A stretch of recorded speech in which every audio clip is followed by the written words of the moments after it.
Hey, welcome back. So today we're talking about foods to avoid or strongly consider eliminating and then potentially reintroducing if you're having digestive issues.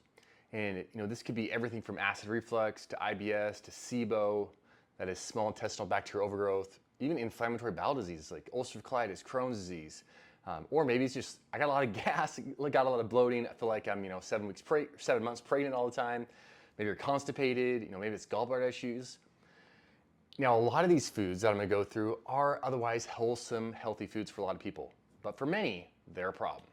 And these can include the nightshades, the wheats, the brassicaceae family, beans, lentils. And if you haven't already downloaded the 30-day digestion and microbiome upgrade food plan that I created, I highly recommend it. And you could be missing out big time. This is based off of basically 14 years of patient care. And what I've seen really most consistently help patients reset their digestion without having, to live indefinitely in this just continual, eliminate. Next thing you know, like some patients that have come in, they're eating like turkey, the specific type, and goat yogurt. That's all they can eat. So please recognize as we go through these foods that many of them are fantastic health promoting foods for many people. And I eat many of these foods. And once your bowels are balanced, and things are thriving in your digestive tract, you will likely find these foods are beneficial for you again.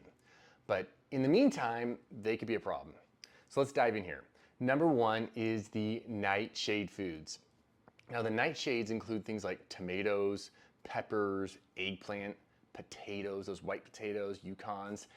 Those definitely can be potentially problematic. And they can be problematic for a few reasons. One is they're loaded with alkaloids. Now, nightshades contain these alkaloids like solanine and capsaicin, and these compounds have a great potential to irritate the gastrointestinal tract and promote what we've probably heard many times is that leaky gut sensation, or that leaky, not really sensation, but leaky gut condition. And this often leads to heartburn, acid reflux, just general abdominal discomfort, and feelings of even potential just the IBS. The other thing is the FODMAPs, FODMAPs, nightshades, especially like bell peppers, they are very high in the fermentable oligosaccharides, disaccharides, monosaccharides, and polyols, which make up the FODMAPs. And these compounds can trigger all kinds of symptoms, especially in those with irritable bowel syndrome, or in themselves can be triggering irritable bowel syndrome. So the FODMAPs routine, often for many people, short version, 6 weeks, up to 6 months, can be fantastic to reset the GI tract. And then there's, of course, just the acidity of tomatoes and tomato pastes. Often these are instigators for acid reflux and heartburn. And they can even trigger, tomatoes can even trigger like a histaminic response in many people, which that can manifest as diarrhea. I eat the food and 20 minutes later I'm hitting the toilet, or a lot of bloating, IBS. So consider the nightshades when you're thinking about, okay, how am I going to rectify my GI tract? Because often people run to let's get rid of nightshades because of joint pain. Common thing, great idea if you've got joint pain. I would definitely give nightshades a go, as far as eliminating, reintroducing, see how you do. But nightshades can also be a big player when it comes to the whole IBS, leaky gut, bloating experience that many people are just hammered with all the time.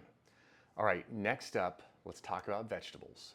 Now, I'm a huge fan of vegetables. I eat vegetables. I've had many vegetables today. I had this huge old omelet loaded with vegetables, cooked ones. But the following group, because of their ultra tough cell walls, made up of these complex carbohydrates, namely cellulose, are often culprits in bloating, indigestion, feeling just way too full. Especially for those who are living real fast-paced lives and aren't taking the time month after month, year after year to sit down, enjoy their meal, and do all the chewing they need to do. So this is like kale, collard greens, chard, broccoli, cauliflower, Brussels sprouts. Those eaten in the raw are definitely a no-go, I think, for all of us. But you cook them up, they can work a lot better, and that can help with digestion. But these vegetables, they're often considered highly nutritious or even superfoods due to their phytochemical content. But getting these nutrients from these otherwise superfoods, it can be extremely challenging for those who have digestive issues. So cooking methods like steaming, boiling, roasting, those can really help, break down some of those tough cell walls. But even so, it can still be a challenge if you have digestive issues. You can also use vinegar, olive oil, animal fats. All those can help with breakdown, but also just the extraction. If you want to get the ultimate nourishment from these vegetables, fat soluble vitamins, then you definitely want to consume them with some good wholesome fats. And anecdotally, this is kind of a crazy one, but I had this one patient years ago whose C-reactive protein was 24, and C-reactive protein is a marker of systemic inflammatory activity. And she was telling me, I think it's the broccoli that's doing this to me, I'm sure. She was eating broccoli about 3 or 4 times a week, and I thought, come on, seriously, broccoli's causing this? I'm like, I got a sign on my wall that says eat broccoli. I don't think it's the broccoli. But lo and behold, we took away broccoli for a month, rechecked her CRP. Amazingly enough, it came back normal. So it's like, let's add it back in and see what happens. So we add back in the broccoli a couple times a week, recheck it after about 3 or 4 weeks. Lo and behold, it jumps back to 20, which is really high for C-reactive protein. So I was a believer that essentially any food, no matter how beautiful, how full of polyphenols and just phytochemicals, for some of us, it's a problem, and it's turning on an irritation response. So yes, even broccoli, though we think of it as this awesome food, can be problematic for some people. And it's worth just testing it out if you're experiencing things you don't want to experience in your body. All right, next up is the beans, lentils. So you probably heard of being thought about the fact that they make a lot of gas because of these complex carbohydrates called oligosaccharides. That humans often have a tough time breaking down, or we just don't have the resources to extract and break down the cell wall there, and the fibers are just too much for us. So legumes are also, though, they're loaded with anti-nutrients like lectins, phytates, which can interfere with nutrient absorption and can promote that whole leaky gut and inflammatory cytokine activation in our digestive tract. Which, if your digestive tract is off, the last thing you want is more activation of inflammatory cytokines. And beans also contain compounds that inhibit digestive enzymes, like amylase inhibitors and protease inhibitors. So amylase for carbohydrates, protease for proteins. And that can decrease the ability to break down the carbohydrates and break down the proteins. So if you can't break down the carbohydrates and you can't break down the proteins in beans, you're not getting much from them. So I'm going to do a whole other segment specifically addressing the grains and the wheats and vegetable oils as it relates to digestion, because they are a big deal. So stay tuned for that, and can just be huge in rectifying so many issues related to GI dysfunction and all the symptoms that come along with that. But like I mentioned earlier, I'm not saying these foods are bad for humans, that no one should eat these.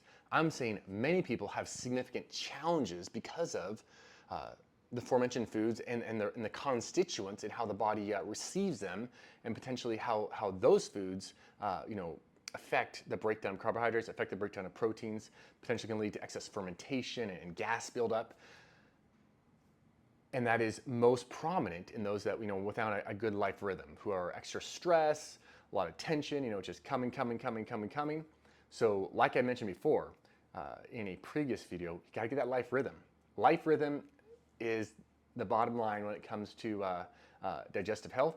And then when you get that life rhythm going, man, consider some of these foods, maybe give them a little break, 2 weeks, 3 weeks, 4 weeks, and then adding them back in, one at a time, often like every third day, and just seeing how does my body manifest. You're not going to shrivel up and die because you took out some of these foods for a season. You can get all the nourishment you need from plenty of other foods out there. So I got a couple more coming, because digestion is huge, and often elimination for a season is the key to unlocking awesome digestion going forward. All right, I'm Dr. Matt, and if you haven't downloaded the Microbiome Reset, the 30-day Microbiome Reset, give it a go. Let me know. You can see the link below or on the video here itself. But I think you'll find a little bit different how we're looking at things. This isn't like lose weight in 20 days diet, nothing like that. This is looking at how can I decrease the irritation in my bowels, make them manifest most optimally, so that I can live free of having to think about my digestive tract, about how my pants are fitting so tight. Not because I got a bunch of extra belly fat, but because my intestines are like swollen. All right, Dr. Matt, I'll see you guys next time. In the meantime, keep accumulating that health.